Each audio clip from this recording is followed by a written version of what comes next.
చిన్న సహాయం ఒక పెద్ద ప్రాణాన్ని కాపాడగలదా? ఒకరోజు ఒక కాకి నది ఒడ్డున కూర్చుంది.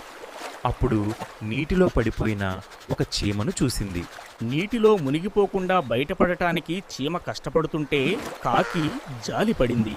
అప్పుడు ఆ కాకి దగ్గరలో ఉన్న ఒక ఆకును తీసుకుని నీటిలో వేసింది. చీమ ఆ ఆకుపైకి ఎక్కి సురక్షితంగా బయటకు వచ్చి కాకికి కృతజ్ఞతలు చెప్పింది. కొన్ని రోజుల తర్వాత ఒకరోజు కాకి చెట్టుపై కూర్చుంది. అప్పుడే ఒక వేటగాడు వచ్చి కాకిని కొట్టడానికి బాణం ఎక్కించాడు. దానిని చూసిన చీమ కాకి చేసిన సహాయాన్ని గుర్తుచేసుకుంది. వెంటనే చీమ వెళ్లి వేటగాడి కాలు కొరికింది. వేటగాడు నొప్పితో అరవడంతో బాణం లక్ష్యాన్ని తప్పింది. కాకి ఎగిరి వెళ్లి ప్రాణాపాయం నుంచి తప్పించుకుంది. మంచి చేసిన వారికి మంచి తప్పకుండా తిరిగొస్తుంది. మీకు ఈ కథ నచ్చితే లైక్ చేయండి, కామెంట్ చేయండి, ఫాలో చేయడం మర్చిపోవద్దు.